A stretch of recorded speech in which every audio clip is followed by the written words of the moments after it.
Osio, Eli Chilugi. Hello and welcome. My name is Mashu Whitefeather.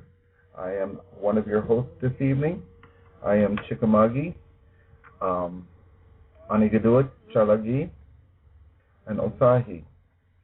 I am of the Ani-Ju Squad, the Bird Clan, and I am part of a 3-member team that is presenting this show this evening, and we hope every Monday night after this. The name of our show is Indigenous Peoples Voice, and we're hoping to have a good selection of guests to come on our show to talk about traditions and culture, issues facing our people. We will have history in here as well, and also looking at a positive side of things for our people, solutions and stuff that we're dealing with in today's world. To begin with, I'd like to do what we call a prayer, or in my co-host language, Akarakia, and this is like a blessing for our show to be good. Dakanawadi doha chola eyo aniha. Dakanawadi doha ajina eyo aniha. Dakanawadi doha sahi eyo aniha. Dakanawadi doha uganasa eyo aniha ski. Nagwawaki wanagita gita da he ho. Like I said, my name is Mashu Whitefeather. In our Cherokee language, my name is Ugidali Unega. I am a member of the Bird Clan, the Ani-Ju Squad, and I am of the Eastern Band Cherokee. One of our behind-the-scenes members is Chimmy Bennett, and he's Western Band Cherokee of the Paint Clan, Red Paint Clan. And my other co-host that's on is Doreen Bennett, and she is Maori from Aotearoa, or New Zealand. A little bit of our background, Doreen hasn't joined us yet, is that this is a project that we've started on probably for the last 3 years. And it started out as a cultural exchange between the Maori people and our Cherokee people. And it's grown into where we travel back and forth sharing culture and traditions. And not to change anything, but to learn from. And sometimes, as Doreen has said many times, talking with another Indigenous person from another culture often sometimes strengthens your own culture. To see other people in other Indigenous cultures carrying on with their traditions and their beliefs, it makes it more pronounced for you as an individual and maybe carry on stronger in yours. And this is what our hope is for this show. I would like to remind everyone that because of our time slot on here, we would like to think that this is going to be more of a family show where some of our young people are listening in. So we're going to make sure that it's going to be suitable for young people to listen, because we want this show to inspire as well. Out of our working together, Doreen and I have also started a business, and it's called Two Feathers International Consultancy, where we will be working with Indigenous peoples all over the world, and we're writing programs for decolonization, helping to get our people back to our Indigenous way of thinking, which we hope will spur our peoples all over the world to get more fluent in their language, deeper into their culture and their traditions. Has Doreen joined us yet? Doreen, are you there? Yes. I think I have. Okay, Doreen, I've started without you, so would you please introduce yourself and tell the people who you are? This is my co-host, Doreen Bennett from Aotearoa, New Zealand. My apologies. I think I thought it was 3 p.m. New Zealand time. But a little bit about me. my introduction. I ngā iwi, I ngā mana, I ngā reo, nā rau rangatira.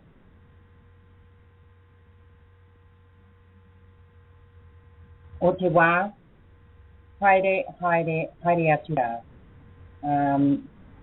E te iwi o te ao I ngā hauewha, tēnā koutou, tēnā koutou, tēnā koutou katoa. So, what I've just said is my acknowledgement to chiefs, our leaders and those of prestige. I acknowledge those who have taken this journey. Go to your place of rest. I acknowledge our Indigenous people of the world, of the four winds. My greetings to you all. A little bit about me. Ko Doreen Bennett taku ingoa, he tangata whenua o Aotearoa. My name is Doreen Bennett and I'm from Aotearoa, the land of the long white cloud, or otherwise known as New Zealand. Ko Ngāti Tūpari tō, ko Ngāti Raukaua, ko te aroa, ngā iwi. My tribes are Ngāti Tūpari tō, Ngāti Raukaua, and te aroa. Ko te wainui ārua, he iwi kāinga, kei te aroa, o kei te awa o Whanganui. My hometown is in Rohi, the region of Whanganui, which is the Wainui Ārua, and on the bank of the Whanganui. I think I wrote on my little promo, ko au te awa, ko te awa, ko au. I am the river and the river is me. Ko Whanganui te kāinga tūturu, or a mātou whānau. Whanganui is my hometown, where my family are. That's just a little bit about me, and an introduction about me, my tribe, and where I'm from. For those who may not know, Aotearoa, or New Zealand, is sort of across the ditch from Australia. It's a little country that's got two main islands. A little bit about me. Mashu, have you already talked a little bit about yourself? And Yes, I have. I've done the introduction, I've done the karakia, and I've told a little bit about myself, waiting for you to arrive on Maori time. I'm sorry to everyone, I got myself all ready. But anyway, I was an hour late, my timing. But a little bit about our people here in Aotearoa. What I've learned is that our people travelled the ocean. They travelled by canoe or waka, which is what we call canoe. By air, we travelled on birds. And some of our tribes were already here in Aotearoa.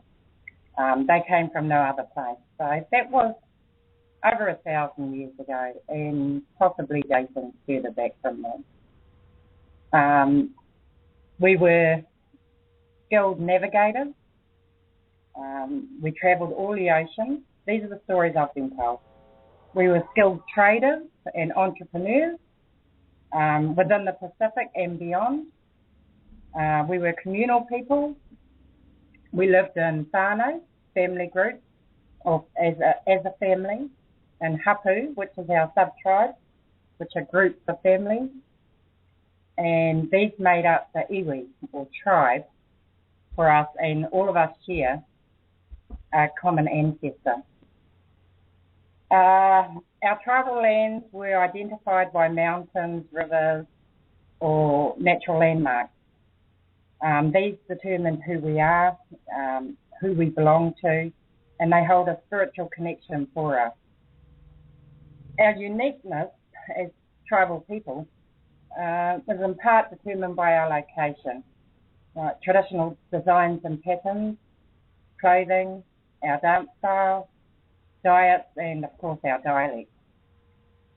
Although we have one language that we all understand, there are slight differences in dialects. in different parts of Aotearoa. Our worldview, I guess, of the environment and all the elements is one of ancestry.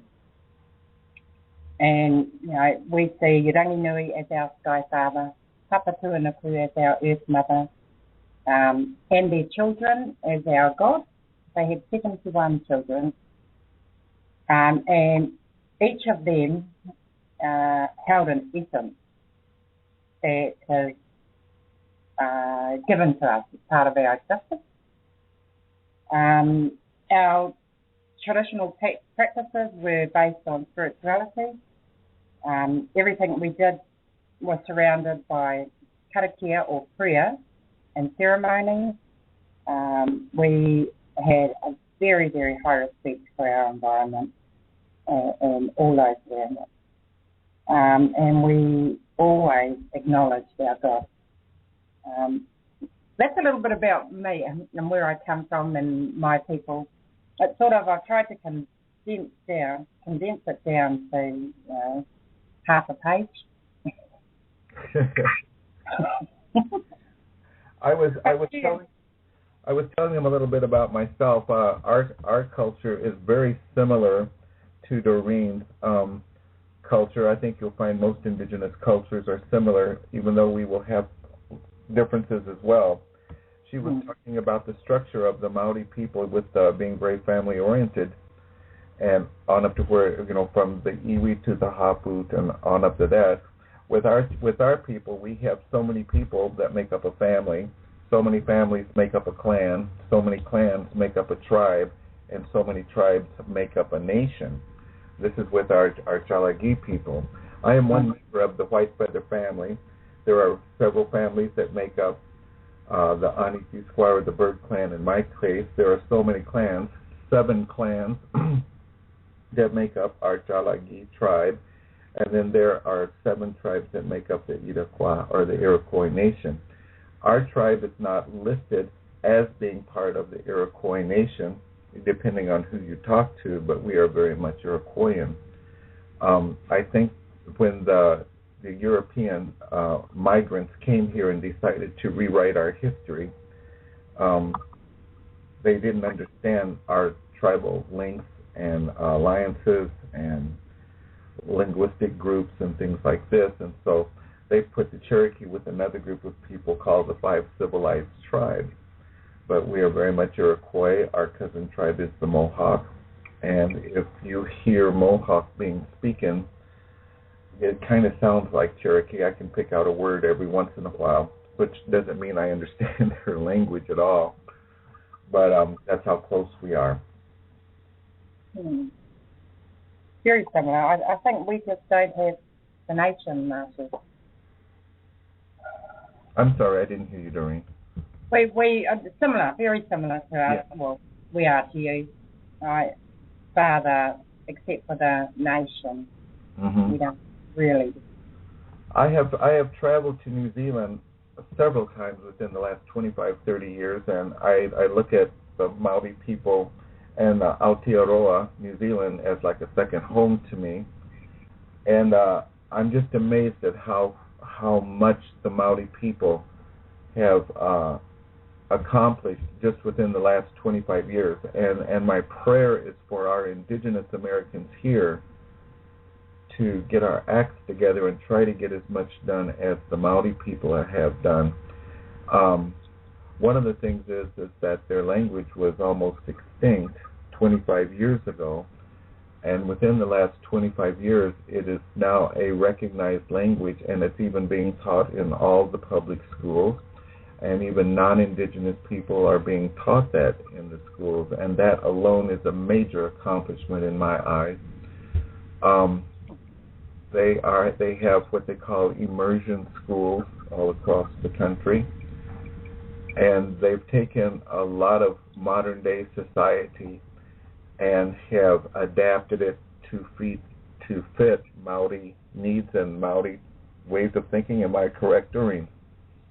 Yeah, but I guess before we go there, Mashu, we need to sort of bring everyone forward, because I know with your people, colonisation happened Mm-hmm. 500 years before us. Yes. So the same thing happened to us. I guess the colonisers got real smart at it by the time they got to us. So the process didn't take long. But exactly the same things happened. And it was for our land and its resources initially.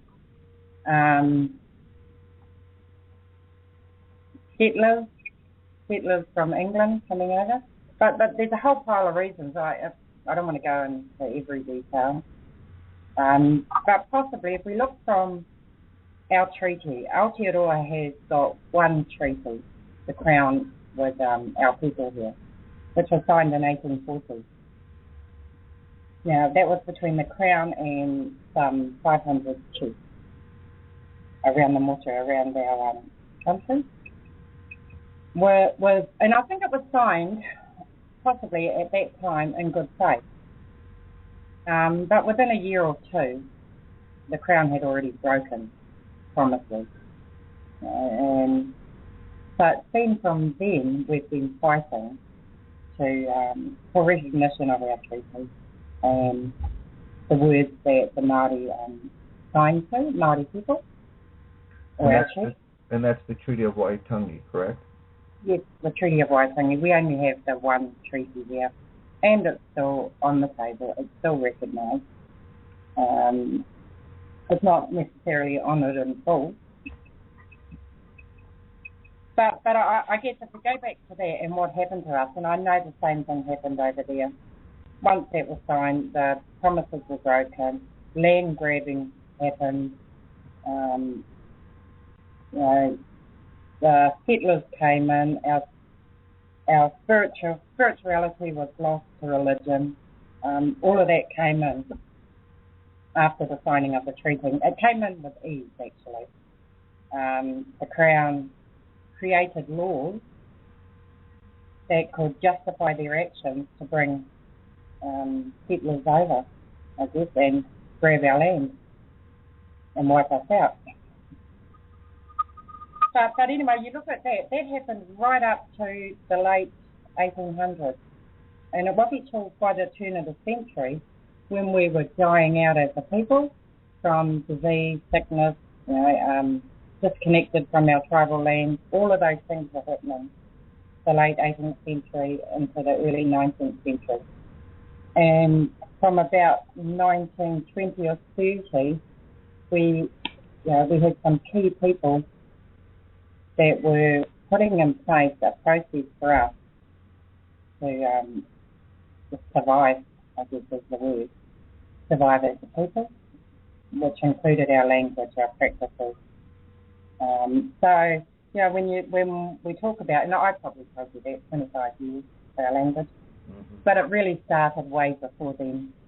And what's happened for us is that each generation somebody picked it up and added a little bit more and a little bit more until about 25, 30 years ago. And that's probably my generation. Well, it might be my mum's and touching on my generation. We were able to establish our language net, our kohanga reo for our 0 to 5-year-olds. Then from there it filtered into the primary schools, secondary schools and universities. The government recognises our language as an official language. So when you come to visit our country, you'll see a bilingual sign at the airport or in most buildings now, especially government buildings, you'll see our language displayed everywhere. So it's really taken a long time, but it has only been in the last 25, 30 years that it's fallen into place. We're quite confident that our language will not be lost. And hopefully our practices and the traditional meanings of our language, hopefully that won't be lost. Very good. You know, the thing is, this is the Maori people have been very lucky to have only one treaty to contend with. Here in the United States, I think it's 576 treaties. I could be wrong on that number. That was made by the U.S. government with our various tribes here on Turtle Island. And Turtle Island is what indigenous people call this North American continent. None of the treaties were ever broken or violated by our indigenous people, and every one of them have been broken by the United States government. Because with our people, the one thing when we make an agreement, it's our word, it's our honor that goes with that. And as the Maori people, our people are also a very spiritual people, and we have our ceremonies, and we are the people that are connected to the earth and all things around us. It's the earth that determines our culture, our clothes, our medicine, everything that makes each tribe a little unique from other tribes. You know, everything comes from a geographical location. One thing that the government here has bound by is treaty-wise is that all of our treaties were treaties of benefit and not treaties of conquest. A treaty of conquest is when you go to battle and the winning party says, okay, we have won and therefore you shall do this. None of our treaties were like that. Our treaties were treaties of benefit, which means we will allow you to do this if you will allow us to do this, you know, whatever the agreement was.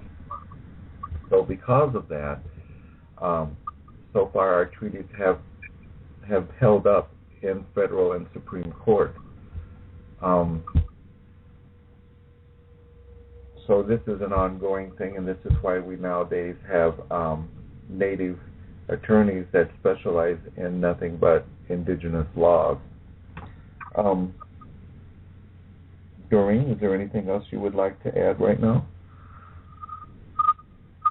No, because I'm still trying to get my head around all your treaties. You know? Well, you see, by the time they see, we've been dealing with this European migration and the takeover of our country and the genocide for going on 600 years, and you've had it for what, about 150, 200 years? Yeah. Yeah. So, you know, this is why when I'm over there and I do my lectures and presentations, I always tell the Maori people, look at our indigenous American history and learn from our mistakes. You know, don't let those people get away with what they did with us. But and we did, mashu. We did. Yes, you have. You have, and I am very proud of the things that are being done over in Aotearoa. You know, but the one reason that it's easier for the Maori people to be as unified as they are and to have all of these accomplishments is that it's a smaller country, and they have basically one tribe there. Our difficulty here on Turtle Island is, number one, the country is so vast, and then we have many tribes, and what people don't realize is that every tribe has its own specific culture and its own specific language. In our Cherokee language, we have 3 dialects alone. And so this is one difficulty that our people have in like uniting for anything, you know, as a people, as an indigenous people. The other thing is that every community has their own specific set of problems or local problems. Let's say the Anishinaabe people up in upper Wisconsin and Minnesota, they may have trouble with their fishing rights, and which they did have for quite a while. And let's say the Navajo out around Farmington has trouble or are fighting for rights with their hydro plants and their electricity, whereas your Shoshone people up in the Northwest, will have problems, and fighting the government with the testing of nuclear and atomic bombs out in the desert there, which is causing them to have a lot of health issues. So it's been really difficult for us to all get together on one problem that can unite all of our people. Up until, what was it, last year, wasn't it, Doreen? Mm-hmm. I was over in New Zealand for 3 months lecturing and touring, and then the Idle No More came out. That's right, and that's probably what it'll take is a common cause for our Indigenous people to bring us together. Exactly. So I'll correct you a little bit, backtrack a little bit, Mashu. Sure. We are, I'll say we're many tribes here, but we've got the one language. I think you had said we were one tribe here. That might have some ears over here. Yeah, but the language is what ties you all together. You have different dialects, but it's still understandable from one iwi to the other. Am I not correct? Yeah, but what brings us together is a common cause, like our foreshore and seabed. And same with Idle No More. It's a common cause that's going to bring the different tribes together. So, yeah, and that happened while you were here in 2004? Yeah, 2000. Yeah, I was there at the end of 2012 and went on into 2013. And it came out while we were over there, and I was so happy that we had Canada had given us a reason to unite our people, and Chief Teresa Spence was on a hunger strike at that time, and the reason this was started is that Prime Minister Stephen Harper had decided by a wave of his pen to abolish all Indigenous rights, tribal rights, land rights, water rights, resource rights, and just say there were no more Indigenous people up there. They themselves call themselves Aboriginal. And so there was a big fight where the nations and the different tribes of Canada came together in protest of this. And that came out while I was in New Zealand, so myself and Doreen kind of became the spokesperson for Idle No More while over there. And it was started by 4 women? Did you mention that? Started by 4 women, and the thing that I love about this Idle No More, it was started by 4 women, and it's a peaceful spiritual protest.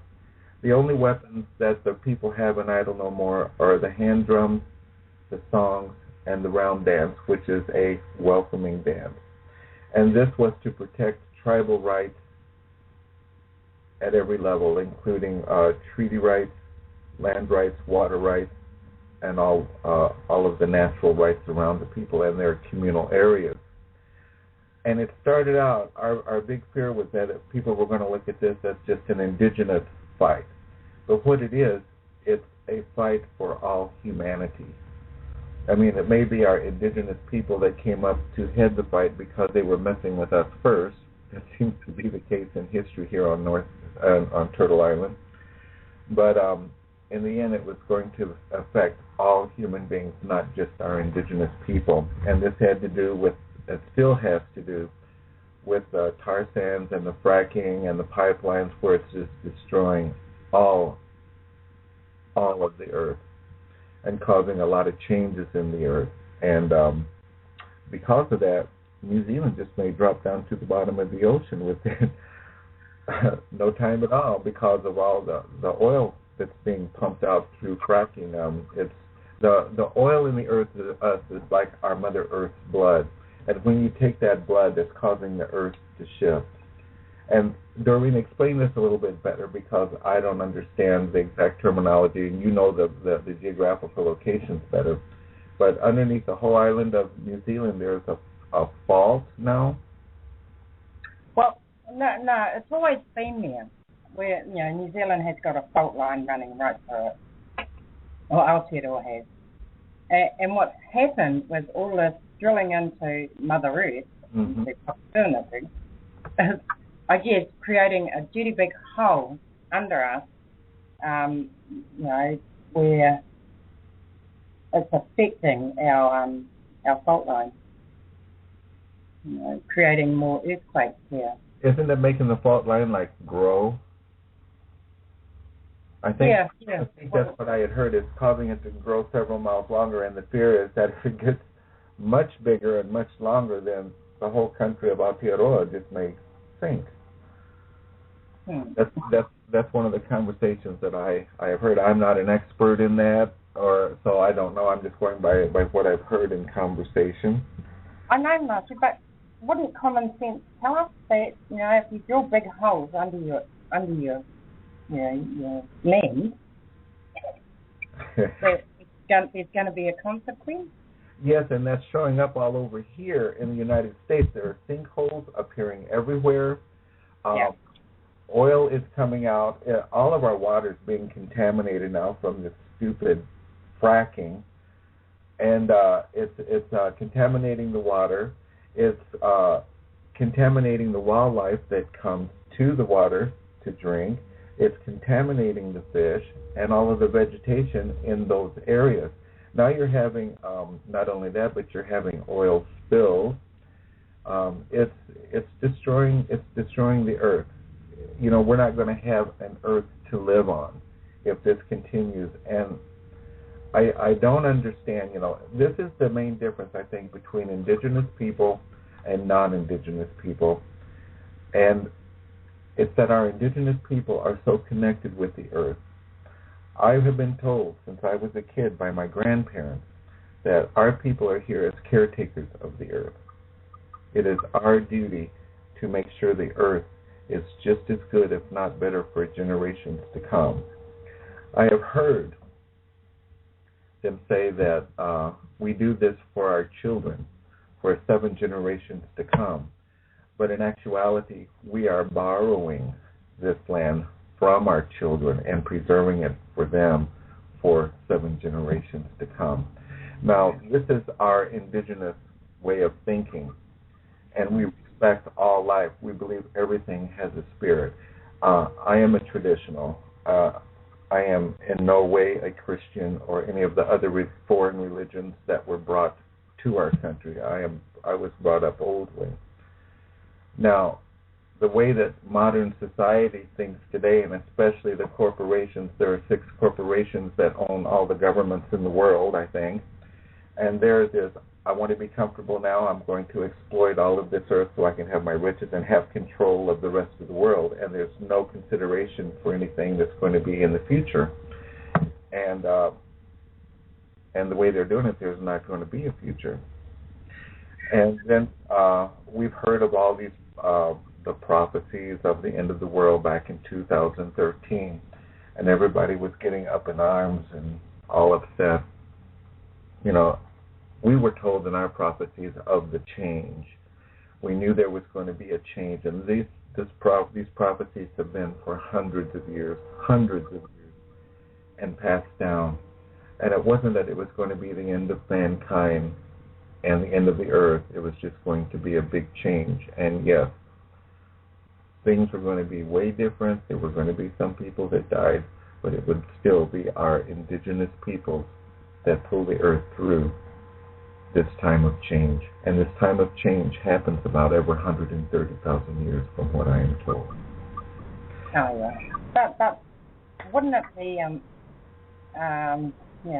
because some indigenous people do have that prophecy of change, of the end of the world and all that.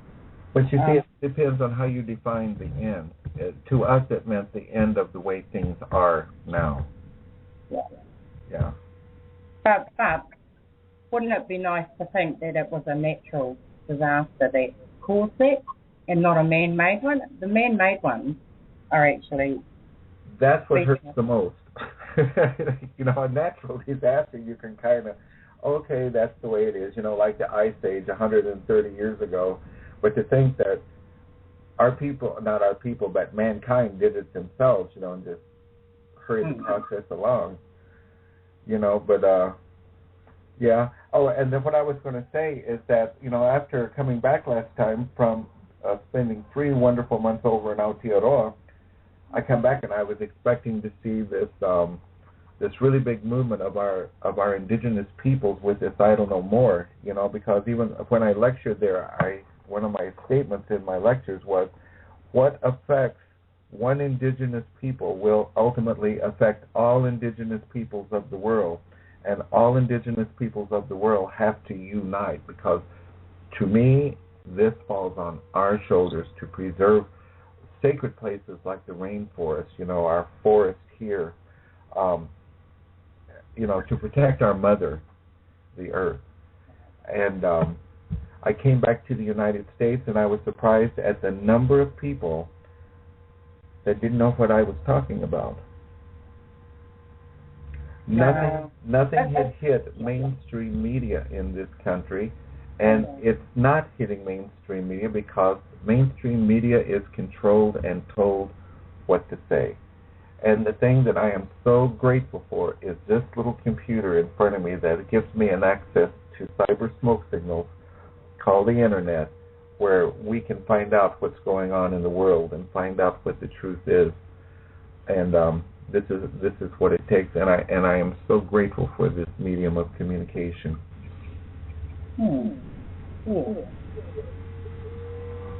Now you can carry on from there for a few minutes. Well, you're doing well. Just it's so great that I don't know more. It has still kept its momentum. It's in amongst everything else that's happening with our people today, like the oil drilling, silver fracking. I think, Master, you were talking the other day about Native women and children missing. Yes, there's hundreds of Native women and children that are disappearing and being murdered. I know up in Canada there was a U.S. ship. This has happened. This is being talked about on another radio program that 2 friends of ours have. They were talking about the Native women being abducted and sold into slavery as for sex slavery and all of that. And the government of Canada has been approached to find out and to investigate all of these missing children and women. And so far, they have not done anything about it for the investigations. And it's going on here in this country as well. So this is the kind of things that our indigenous people still contend with today. It's a type of genocide that still continues with our people today. So when we talk about these things, we talk about genocides and the things that our people have endured. It didn't happen just 600 years ago. It's happening in all shapes and forms, even in today's society. And this is why we have this type of show, to have other indigenous people as guests to come onto our show and talk about these things, and help make not only our people here aware, but people around the world, for the people that come on and listen. But not only are we going to talk about all of the bad things that are happening to us, and sounds like doomsday, but I feel it's important, and I'm sure Doreen does too, that we have to know what our history is, what we've come from to today, and how we are dealing with it today, and then come up with good solutions, to continue forward in a positive way so that our future generations do not have to deal with this. For every problem, there should be a solution.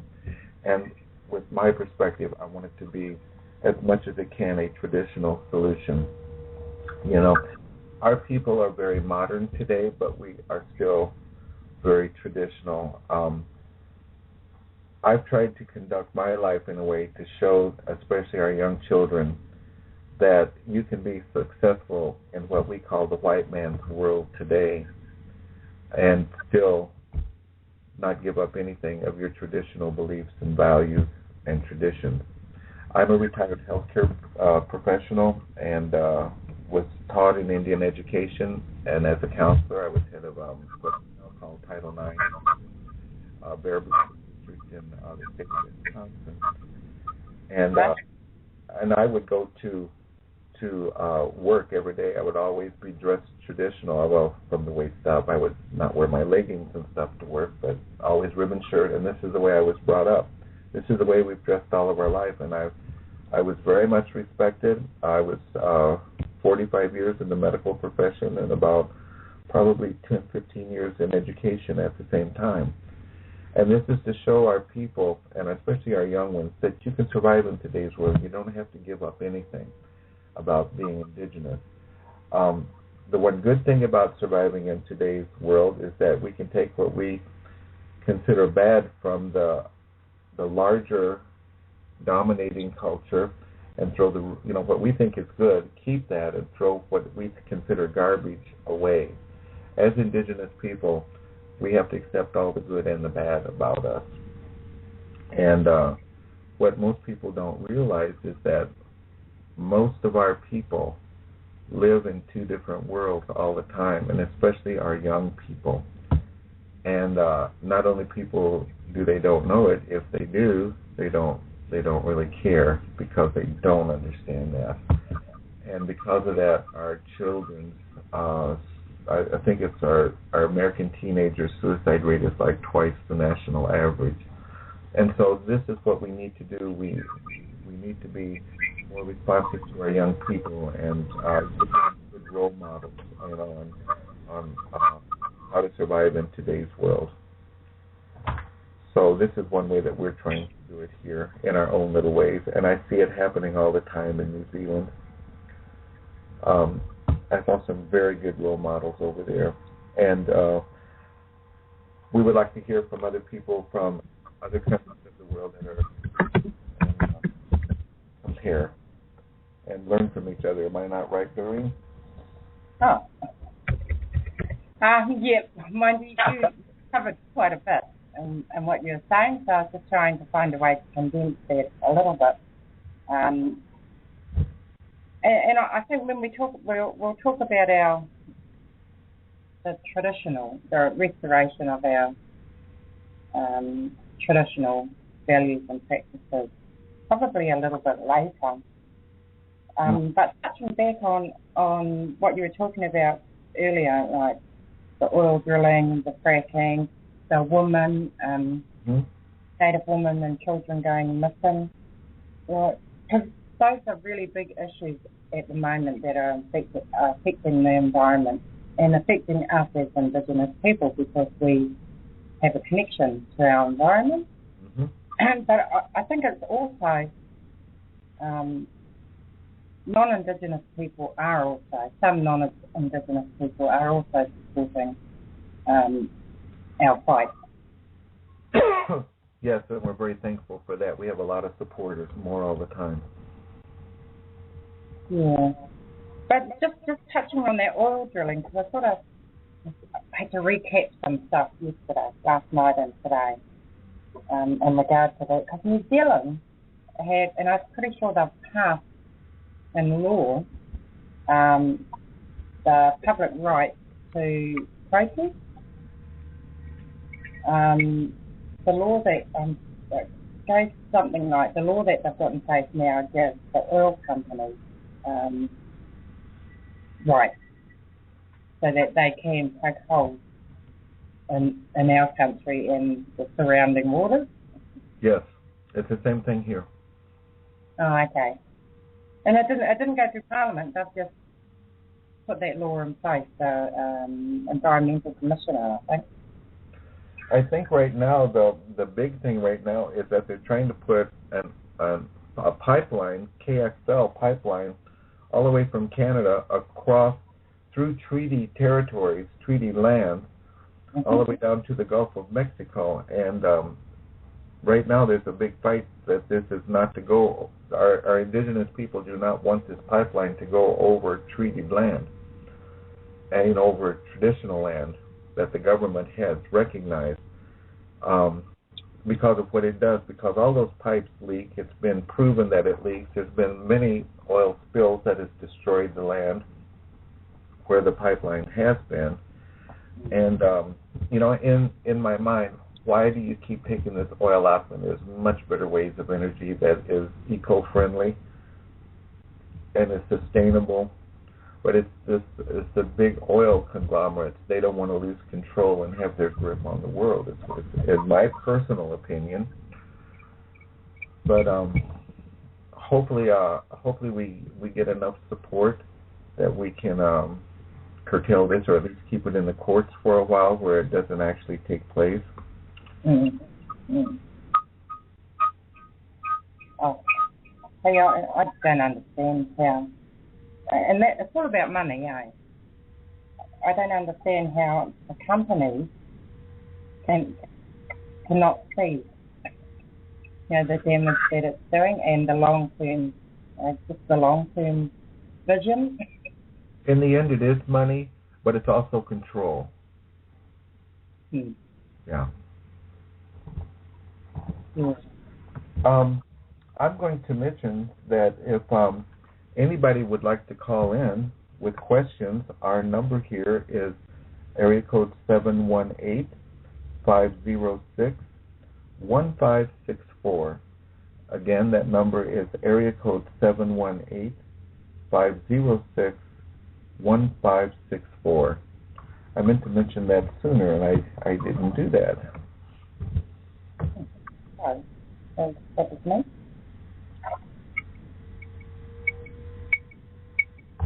Oh, so Masha, what have you covered at the beginning? I'm so sorry. I was late. Well, you mean when you arrived, you wanted to know what I had already covered? Are you there? I don't think you had been on for long. So. No, I hadn't been on all that long. I had done primarily the welcoming and just told a little bit about myself when you came on, so I just turned it over to you. I had done the karakia. Okay. And then you came on, and then you know the rest of the story. Yes, thank you. Another thing that that we were talking about, some of the things that are going on. The other thing, along with the fracking and the abduction of the women and all of that, and the oil line is the investigation of what went on into our boarding schools, because that really had an effect on our children, even today, for like 2 and 3 generations. In Canada, they call them the residential schools.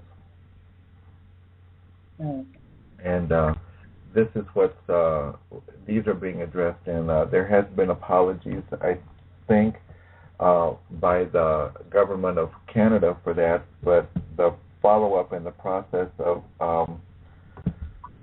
after that has not been the greatest from what I understand. And didn't your Maori people also go through that? Yes, we had the native schools, but I think initially our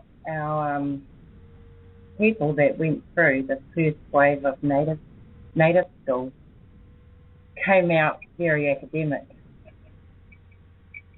Our people picked up the English language, oral and written, very well. Probably more. They became scholars in their own right because they just picked it up possibly faster and better than the settlers at that time that were learning their own language and writing. And that was the first wave of Māori scholars that we had that got involved in politics at that time. Late 1800s. Well, it sounds like your people had a much different result than our people did with what we call the boarding schools here in the States. Well, it's different in what way? There was a lot of abuse, and no, I'm pretty sure we had that. But and death with most of our boarding schools here were done via the churches through Christianity. And those are the two big things that really were the hardest on our culture, was was Christianity and the government. That has done more to destroy our people and our culture than any two things, in the last 600 years.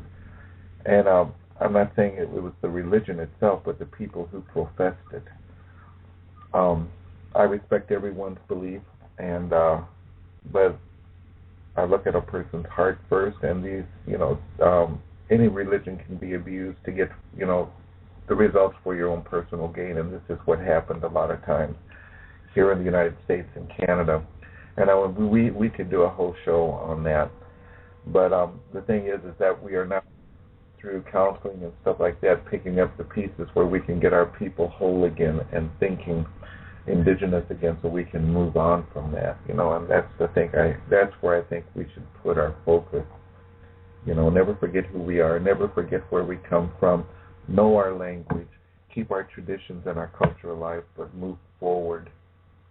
Our rightful place with the respect and dignity that we as indigenous people deserve. Yeah. I think it's coming up to a break soon, is it, Mashu? Yes, it is. Would you like to go to a break now? We'll pick up after the break, whenever. It's good. Okay, if we can go to our break now, that would be fine.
Join us on Just Us Radio Network for our shows Inflowment, Imagineers, Numbers in Time, the Indigenous Peoples Voice, One Point of View, and the People's Round Table. Check out our website for information about upcoming shows. Just ask Google to find Just Us Radio Network and you will find links to our website and to our blog talk and Facebook pages, as well as to our podcast where you can subscribe for automatic downloads.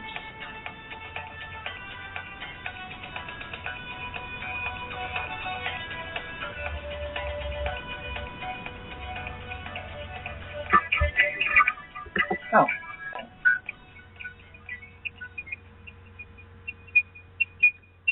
I think we are back. It's my understanding that we have a caller, and this is our first time doing the show, so we will probably be messing up. So I'm going to take this caller, I think. I'm doing it right. Hello? Hello? Good morning, Mashu, my brother. Good morning, and how are you? I'm very well. Morning, daughter, sister. I'm sorry? Good morning, sister. Is she there? Yes, Doreen is here. Hilda. Hello. Okay. It's Bob and Barnaby from the Whitsunday Island. So, your neighbour, Doreen. It's all good. I'm just trying out my new wireless headphones, so it's all me. And you know, just the energy this morning has been beautiful. I love discovering new stuff. You know, it's exciting. And because I've started talking, part of it started chewing his. So that's what's happening. In response to your statement about, does anybody have any questions for the panel? For me, I have no questions for anyone. For all answers lie within. I come to part in the discussion. Is that okay with you?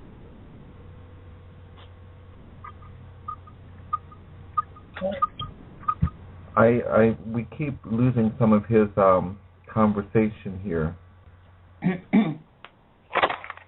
From what I understand, he's probably...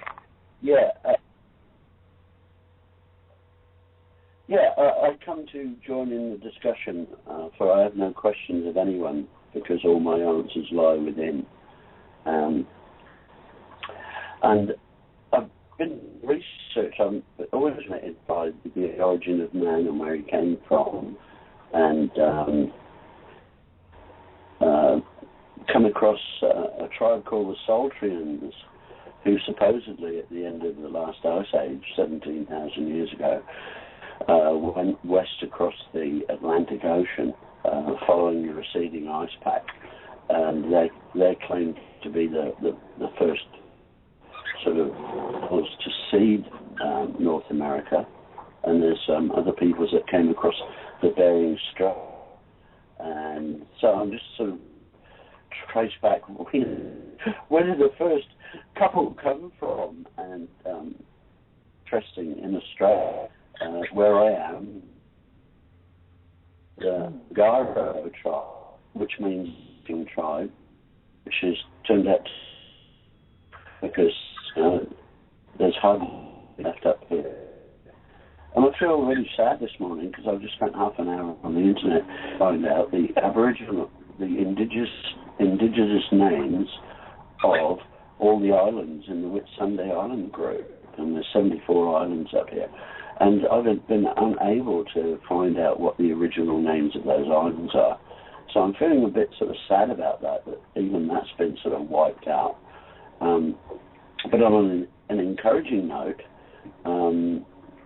just down the road a bit, near Woi Woi, Egyptian hieroglyphs were discovered on rock faces down there that date to about 3,500 years ago, and they tell a story of an Egyptian prince that came to Australia, and with a fleet of ships, and they all got wrecked. But it actually ties in with the Egyptian legends too, they said a prince left about 3,500 years ago, because at that time, the Egyptian people were like masters of technology, but when they wanted a spiritual upgrade, their emissaries to Australia to see the indigenous people here, to get retrained on spirituality.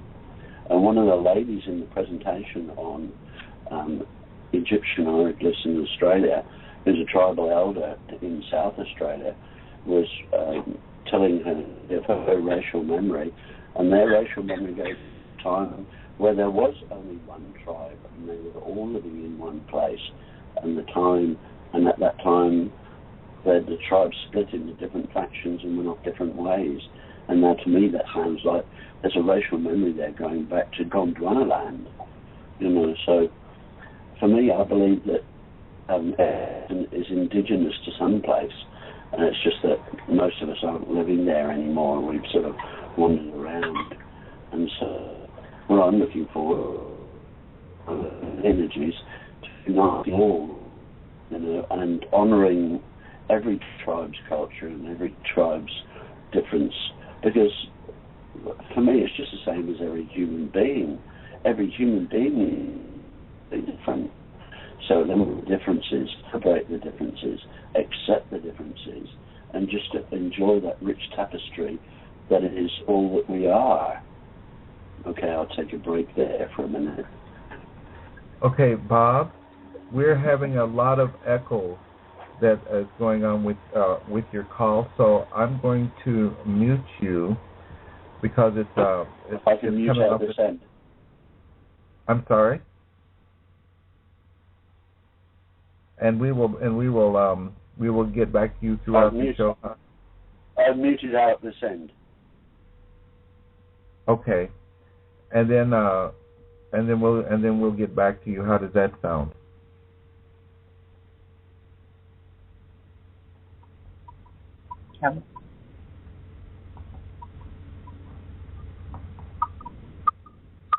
You right? I'm sorry? Okay, all good. Just a little response to what he was, the bits and pieces that I could hear. Yes. What he was talking about. I think when we're ready, especially for Indigenous people, when we're ready to learn about who we are, where we're from, all of that history, we tend to go there, but it won't happen. It won't happen until we're ready. Exactly, because we have a lot of people today that need to know. Indigenous people who need to know who they are, because through different circumstances, especially with our youth, they don't know where they are. Hence, the reason for the programs that we're coming up with.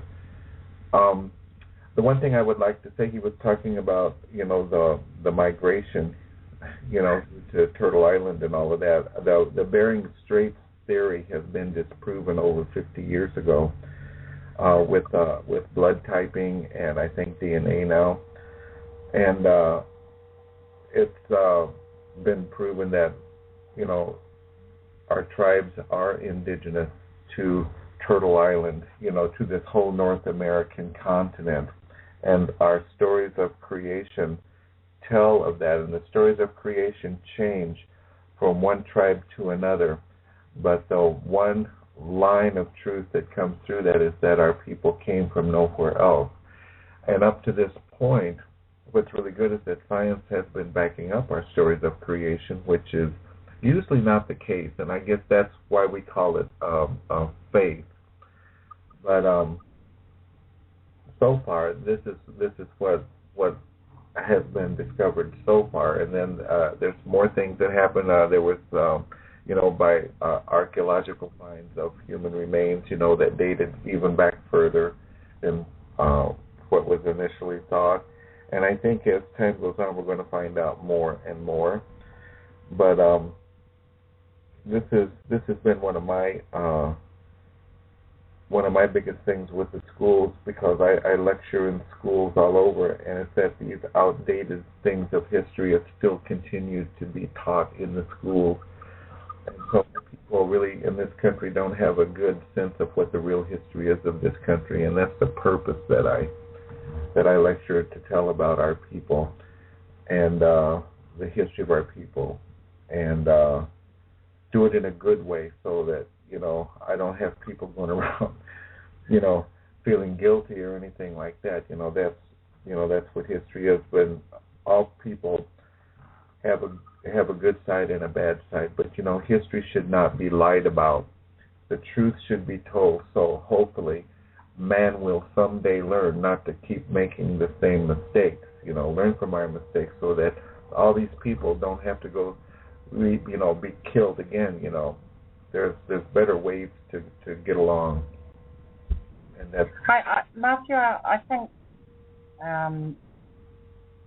you have touched a lot of people. The messages you've been saying over the years, it's 2 or 3 decades, maybe a little bit more. And you've been saying the same message across all countries that you've visited. So I think the message is getting out there. Not everyone is reading information that hasn't been written by an Indigenous person. I would like to think that, Doreen, but I've had my nieces and nephews come home from school and just tell us that Columbus discovered America and that our people came across the Bering Straits and our people did this, and if it wasn't for the white man, our people would have died out. And that is absolutely an outright lie, and this is what's been taught in our schools today. And that's the thing that just really irritates me, is that our people have always been demeaned and looked at it as a hindrance to non-Indigenous population and growth leading up to manifest destiny, you might say. And so this is not right. We're all human beings. We were a viable culture here, with many cultures prior to European migration. And it was from the kindness of our people, not my tribe in particular, at that point in time, where it's, with most Indigenous people, the further a person comes from, the more we go out of our way to make them feel welcome. And it's my understanding that that's the way most tribes' hospitality go here on Turtle Island.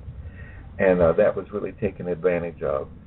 And, the thing is that it just progressed from there, And, yes, we've gone through a lot of nonsense history-wise and a lot of bad history in the past, but this is our time in today's age in 2014. We can, in my mind, we can start educating and telling the truth about that history and do things to correct it, and not only for our people but for all people, have a better understanding and progress from there, because we have a lot to offer. I know, and you've survived, which is the other thing. Cherokee people have survived, and you're still here today, even though parts of it is a little bit disconnected. Mm-hmm. But you've survived as a people. You've held on to some of your traditions. You've still got your language. So that.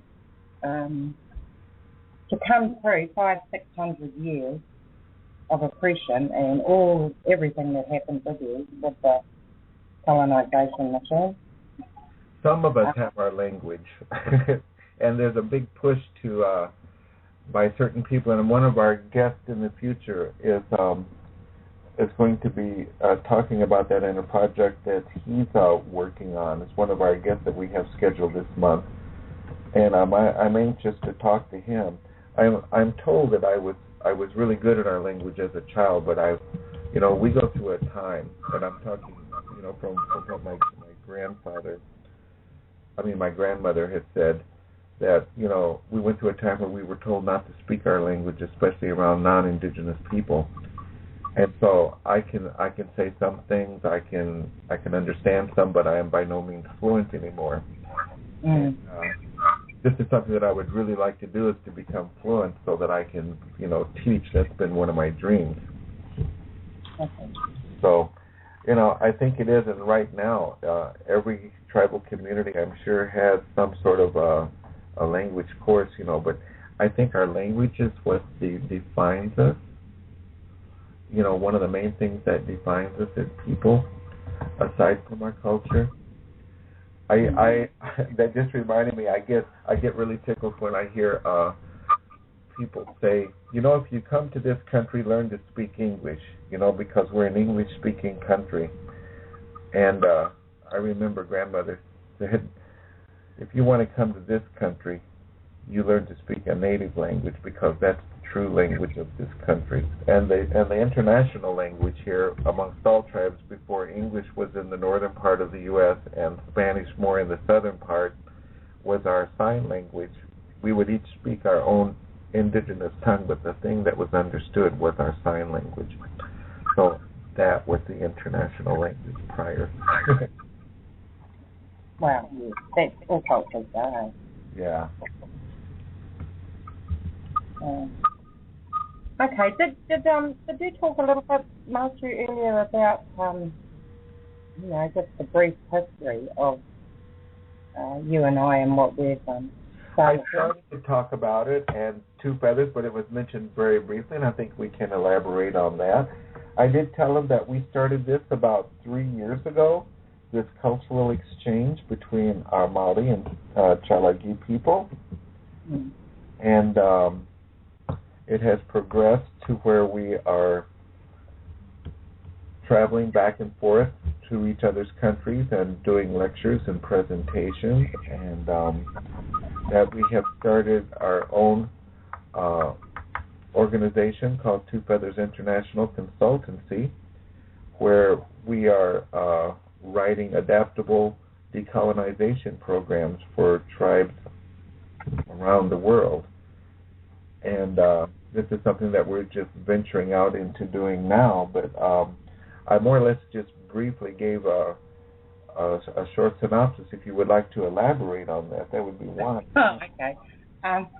Because this is something that I've been really, really passionate about, and it started in 2011 when when I first met Mashu here in Aotearoa.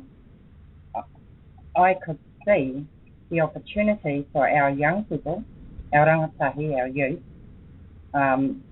to give them an opportunity to help grow them.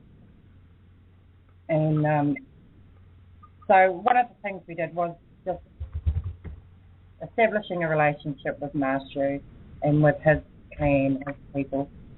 Initially it was online.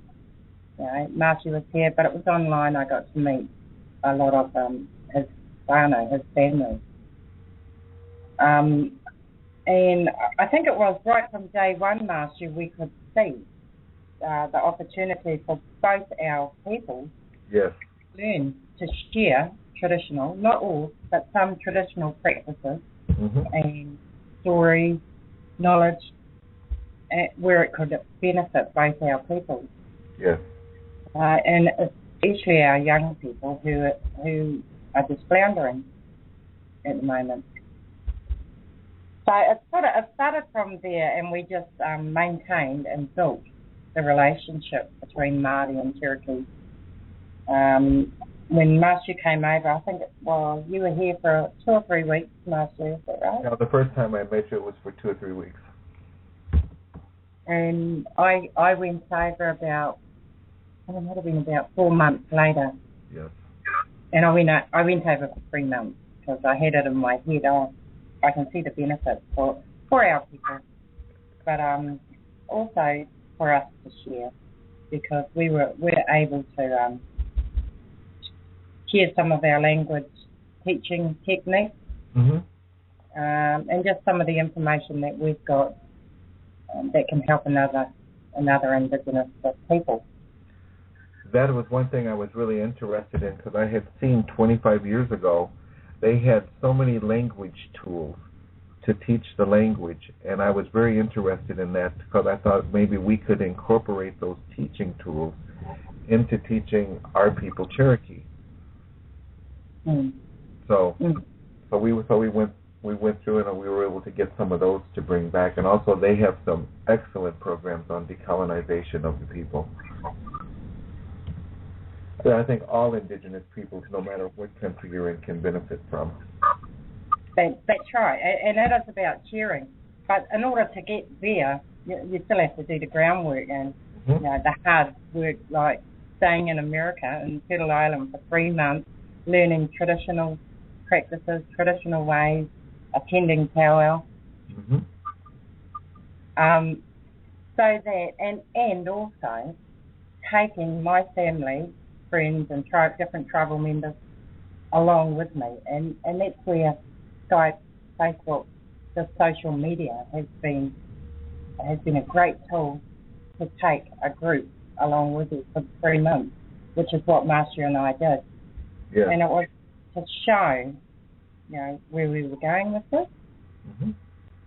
And after 3 months, it really was about Mashu and I got down and thought, we'll start recording some of this, and we'll start strengthening what we want to do with this. And a cultural exchange was the very first thing we thought of, because apart from finding grants or fundraising to get your plane ticket, both of us were able to take care of where our young people would stay on Turtle Island or here in Aotearoa. We'd billet each other to make it, because our people haven't got a lot of money.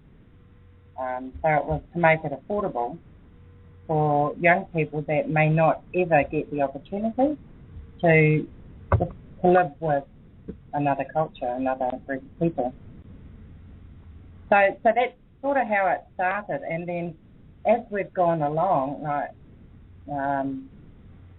more and more people have become interested in what we're doing.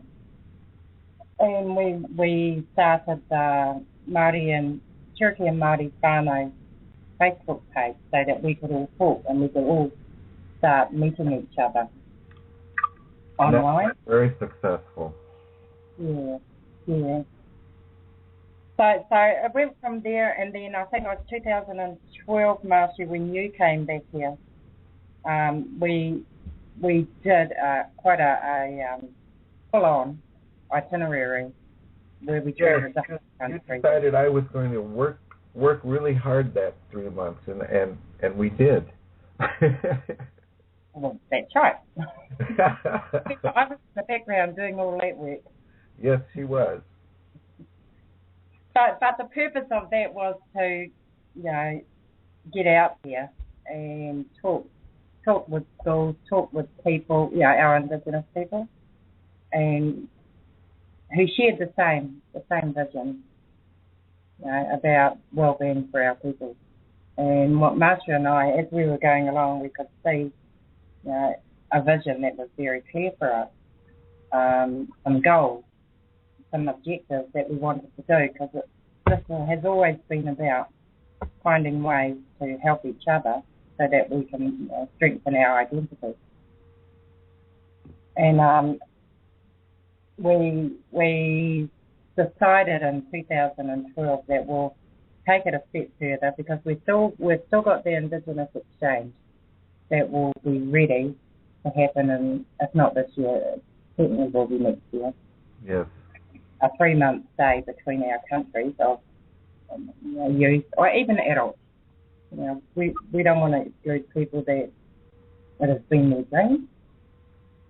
To have a 3-month Indigenous cultural experience, I guess, is what we're hoping to offer, and make it affordable for people.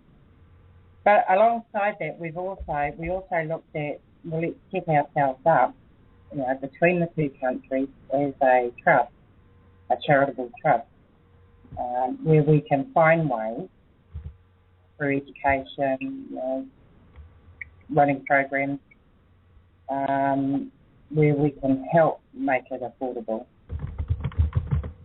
for different tribes, different clans, and work through with them our program or our vision. You know. So we also developed a decolonisation program. Doreen, we have a caller. Mm-hmm. Hello, welcome to Indigenous Peoples Voice. Hello, yes, this is Jerry calling in. Well, Jerry, welcome. Hi You're there, thank you. Hello, hi Doreen, hi Mashu. Thank you so much for this fantastic conversation. I'm really enjoying it. And there have been a few comments that you've both made that made me feel I really needed to call in and talk to you a little bit. Okay. Both Sheila and I, interestingly, are both white British women, and we both landed in America, and we both have some kind of strong draw towards the native and the indigenous people. And I don't really know as much as Sheila does about you, but I have a real pull. And what you're talking about, the values and all the things that the issues you're trying to address, all of those are the issues I'm trying to address with my employment. My employment is about living in harmonious, balanced flow with respect for all around you, which includes our Mother Earth. And I just feel that our people, our British people, did so much damage, and I was brought up believing that we were really fantastic. We were a tiny little island, and we went around the world, and we took over America and India and Australia, and aren't we great? And then I hear you saying that your young people come home from school and are told if it's lucky that the white people came or we wouldn't have survived. I know that is complete and utter rubbish. And it just saddens me to realize what we as white people have done to the world, because we've taken away the pure natural ways of living with our mother. And I feel really sad, and I want to apologize on behalf of my culture, because it's terrible what we did. You know, so every people have a history that's good and bad, you know, and for you to feel the weight of all your people is not right. Yeah. It's not right.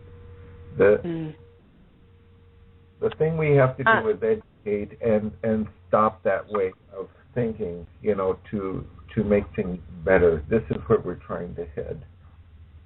Yeah. When we can come together as just people.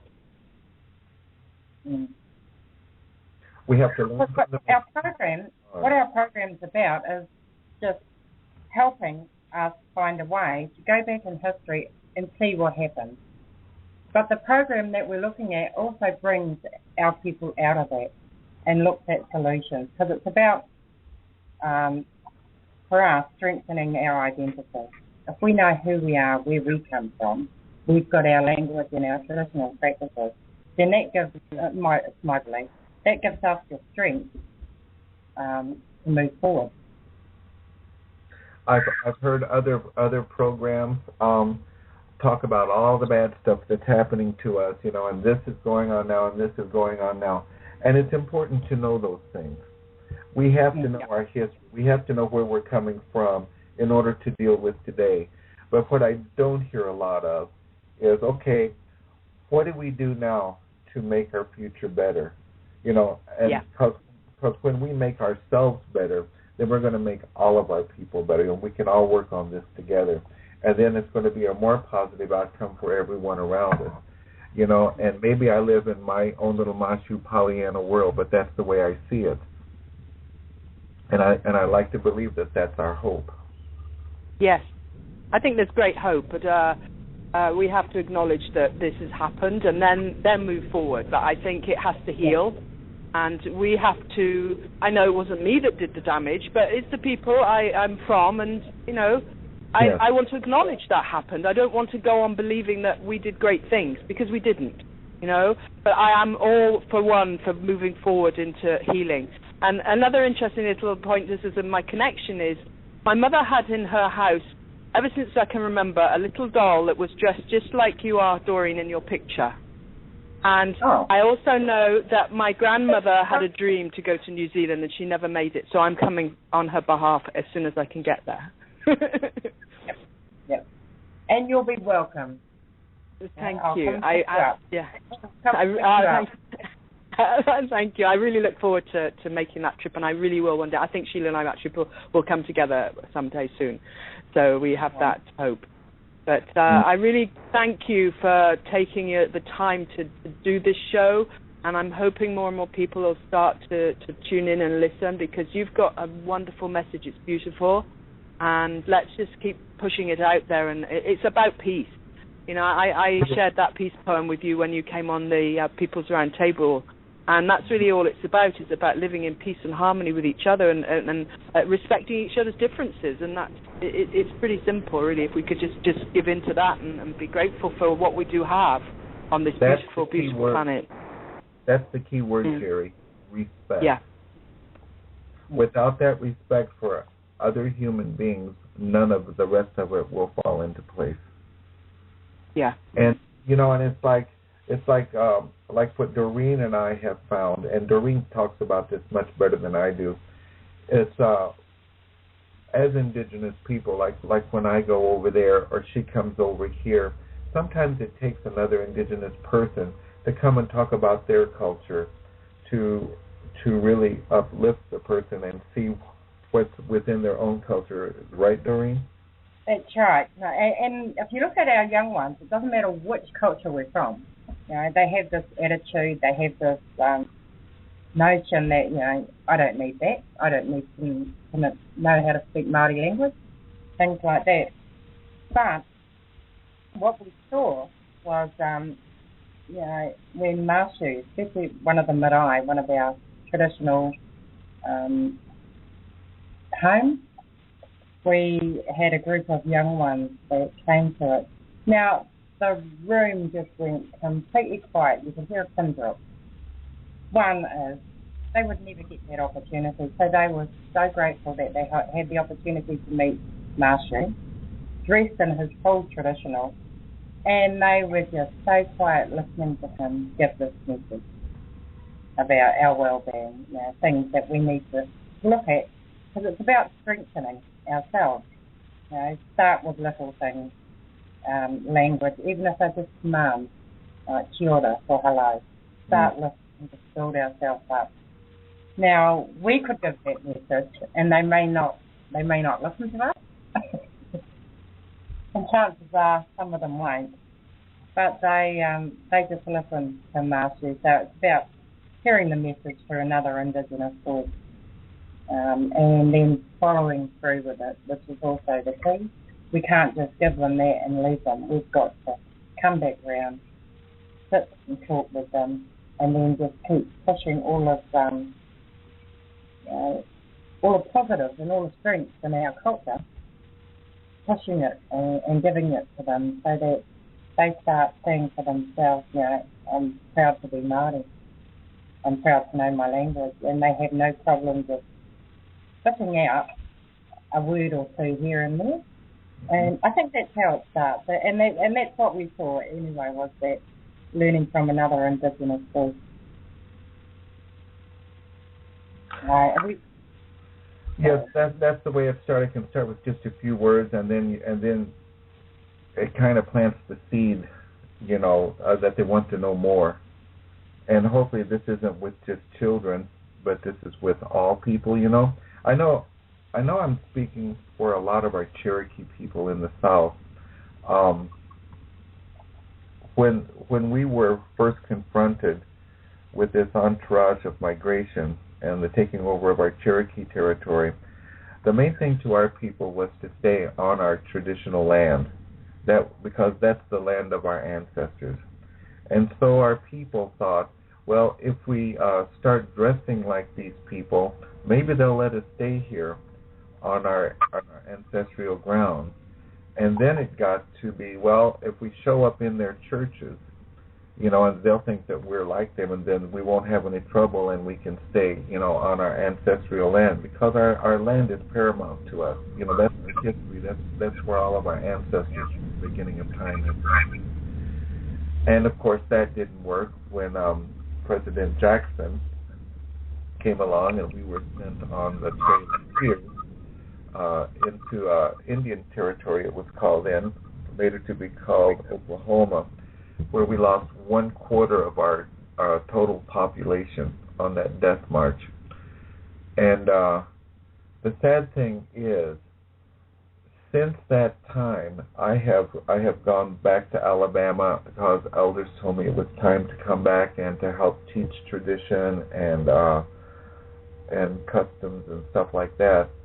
The number of people today that actually believe that, for example, that the Christian religion is our traditional religion, and this is how generations have passed, and they've been misinformed because they have done it so long. They just accept it. Well, that's the way it is. But our people did not go to those churches as believers. They were doing it just say, well, maybe we can stay here if we look like that. And so these are the things that we're trying to teach, the reasons why, and help them find themselves out as an individual and how they relate as a person, as a viable member of a family, and how the family will be part of, as an integral to a clan, and how integral the clans are to the tribe on this side of the water, whereas Doreen's people, it's the individual in the family, and then the hapu, and then the iwi. Am I correct for you? Yeah. Okay. So it all goes back to understanding for everybody where we're coming from, the tradition, the culture, and then where we as individuals fit into all this, and that can make a person whole. And Doreen has already done several programs in Aotearoa now, and of the decolonization programs that we've been doing, and it's been spectacular from what I understand. Yeah. We've had the opportunity to present in the prison here a Tribes Helping Tribes program. Yes. Yeah. And it really was, because when we put the program together, it could be any Indigenous person in this program, because the whole pattern of colonisation happened everywhere. So we've all suffered the sacrifice at different periods in time.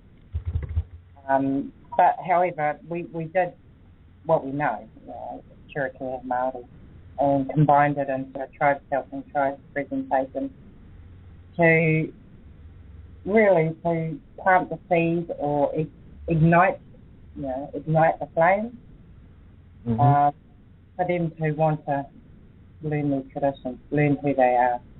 And that's what the presentation did. It's about a 15-minute DVD that we put together,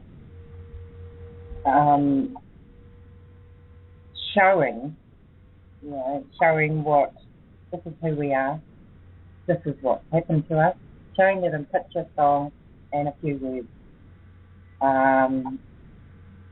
These are some tools for us to get ourselves out.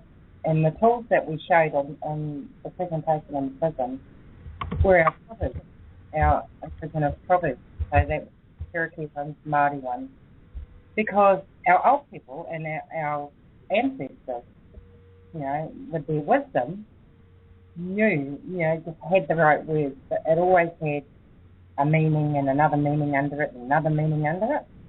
And that's what our proverbs hold for us. So it was learning about the proverbs, say, wow, and then finding out the meaning of it for themselves to start moving forward. And one of them is, which I wanted to end with when we do tonight, is Ngāku Tōraudo, Ngau Tōraudo, Ka ora ai te iwi. With your basket and my basket, our people will be well. You know, it was those types of proverbs, and I have heard some Cherokee ones that are just as beautiful, and it's giving those, you know, teaching them those messages as a starting point, and it really was to ignite the flame for them. One of the things that Doreen did, especially with our first, I know the first program that she presented over there, is that on the slideshow that she had, she would have Indigenous American, and then the same thing as Maori, to show the correlation with whatever the things that they were talking about, and they could see how close the two cultures were. And I thought that was a very well presented presentation. Over 70% in prison are Maori. That's in the men and women. Now that's no different as in Turtle Island. Like your stats might be a little bit higher, mashu. Yeah, I think our numbers are a little higher. Most of the population, the biggest population in most prisons in this country are Indigenous Americans. Yeah. Yep, and a lot of it is resulting from not knowing who they are, you know, picking up a foreign identity, which is our Pākehā, a Pākehā identity, which means white person's identity, and trying to live who they are in someone else's culture. So, you know, it doesn't work. No, it doesn't. And we've seen it time and time again. So they turn to drugs, they turn to alcohol, they turn to, you know, those are all, you know, triggers for violence, rape, and all of that stuff happens. And it doesn't matter which culture we are, which peoples we are. With research has shown, you know, that lifestyle, drugs, alcohol, and that violence, rape, and all of those results happen. And a lot of the reason why our people are in jail is on those charges. You know, and we were just, I think, honoured to have the opportunity to talk with them, because they didn't need to come along, and we had a full group when we went in. And they were very receptive. You know, at the end of the day, when we look at them, our people, put a pew or a feathered cloak around them, you know, they're still our family. Doesn't matter where they are. We're not going to treat them any different. So that was actually lovely to see. We did actually see that, picture them with in their traditional dress and their cloak, you know, and then you could see the full person. But anyway, it was helpful. So, you know, we're going in again, do a little bit of a presentation, then we'll step it a bit further and actually teach a workshop around Kōwaio, who am I, and then help them build. When we introduce ourselves over here, usually we would start from our mountains, and then we would go to our river, then we would go to our tribal land. So that's how it goes. I think we have another caller here. Okay. Hello? G'day, Mashu. How's the sound now? Oh, it sounds better, Bob. Okay. Yeah, I just got my old headset out in case the radio waves were. Anyway, blah blah. It's in the past. It doesn't matter. What matters for me is just this moment of now. Yeah, I really agree with what Jerry was saying. I think it's important to acknowledge the past, accept the past, and accept the fact that it is the past, and no longer dwell and live in the past. This year, for me, I feel it very strongly as a year for change and a year for coming together. And so I guide my attention to creating the world that I want to live in, to enfold everybody into one community, honouring all our differences and all our traditions and all our value, our law. Because for me, I hate using the word we, but for me, we all have so much to learn from each other, from our, tribal laws and value systems, and just this. It comes down to everybody's got a different story, and I just love hearing everybody's story, because for me, that when people tell their story, they're telling their truth. And so once we get together and share our truths and accept the fact that we are beautifully, magnificently different, and just applaud that difference, celebrate that difference, because for me, those differences are what make us unique, but also they are also what makes us so magnificently whole. I just feel that we're all adding our little spices to the cake of our future. It's probably a strange analogy, but that's what I feel. And so I'm really sensitive about any movement that is divisive, and just casting my noticing out there. There is so much in the current system that is divisive, and it's all intentional. And once I spotted that, I don't engage with it, So I just look for things that, my awareness attracts me towards things that are bringing people together. So, yeah, and I just love the energy this morning. It's so brilliant.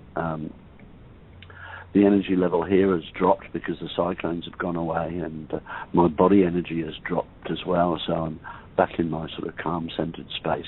But the energy from this show is really beautiful. The more forums and the more can get there and participate. I think it's all about getting people together and everybody participating, because I think, as I said before, everybody has a spice to add to our cake. Okay, I'll shut up now. It's funny you should say that, Bob, because I've always heard to our country, Turtle Island, be referred to as the melting pot, and I've always hated that term, because to me it meant we gave up who we are to become something else. So I've always referred to our country as a salad. We all have our individual cultures, our own individual ways of thinking and doing things, but together we make one colossal salad.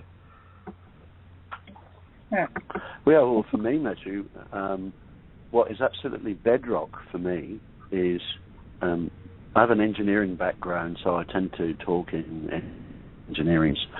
But the way forward, and it is actually exponential, the way forward, because I can see it, the way forward is each person of their own, in their own time, and one at a time, discovers or remembers who they are. They get back to that space of I am.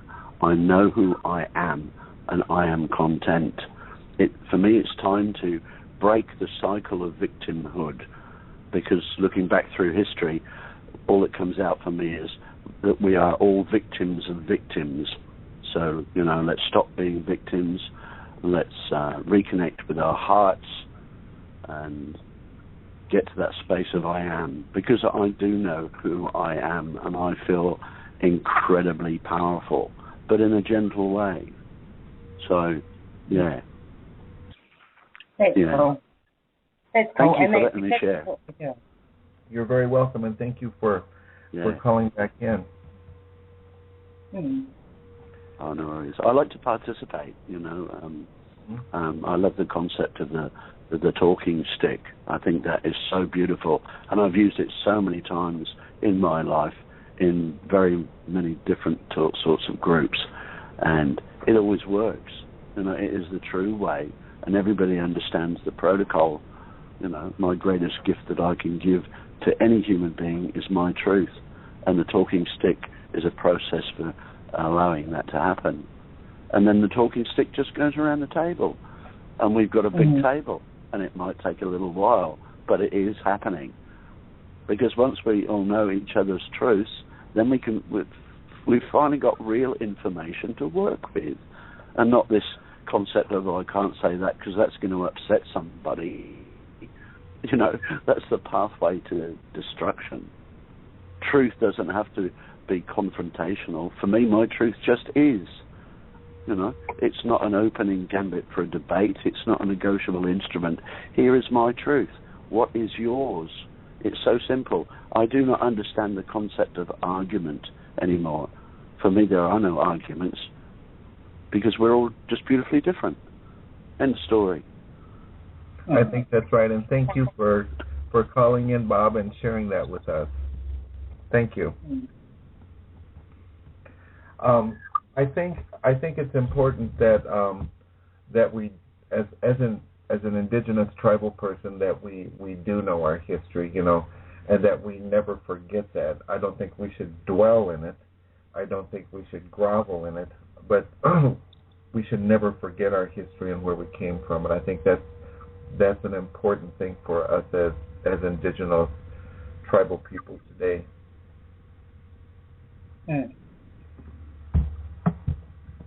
I agree, Martin.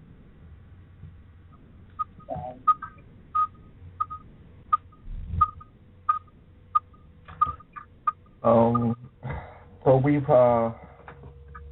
so we were discussing the two feathers. I think that pretty well sums it up, and we still have big plans for that. We are looking at bringing culture groups back and forth, hopefully, within the next year or so. Yep. I want to tell you real quick about the Maori version of our flash mob dances from Turtle Island here, because the people would go for I Don't Know More, and they would show up in shopping centers, and they still are, with round dances, and they would just take over, you know, in the main malls or to block roads and stuff like that. Well, the Maori version of that is the flash kapahaka, which is their traditional dances, and I thought that was really cool. You know, that they were doing their own traditional thing over there. Yeah, well. Because we haven't got long to go, Marty, so I did want to touch on briefly, or just acknowledge International Women's Day, which was yesterday. Very good. Yeah, and I thought I had a quick read, because over here, I don't think we don't really celebrate it, or if we did, it'll only be small communities that have done that. Yes. But it hasn't become a national thing. But the words for International Women's Day 2014 are inspiring change. So I thought, that's us to a T. Oh, I had to hear that. Okay. Well, you know, we Cherokee people are a matrilineal society, so we're quite used to the women's equality and to our women's position in leadership and equal rights. So that's something that, you know, we were brought up with. We've got about 5 minutes left here, Doreen. So, do you have any closing comments for tonight's show? Just say, he mihi aroha ki a koe, Jerry. Just my love and thoughts to you, Jerry. That's so brave of you to come on here and say what you said, because it's gone out everywhere. You don't need to apologise. You know, that's not, as Mashu said, that's not a burden that you carry, but it is an acknowledgement that you've given. So my acknowledgement to you. And one of the things, because although at times it may sound like Master and I are just Indigenous, that we do also acknowledge non-Indigenous, because everyone has a part to play in this. For us, we're not the right people to teach non-Indigenous people about colonisation or decolonisation. It would need non-Indigenous people to teach non-Indigenous. So, aroha nui, my love to you for coming on here and making the apology or statement. And to all the listeners out there, I'm so sorry I was late today. I'll be on time next week.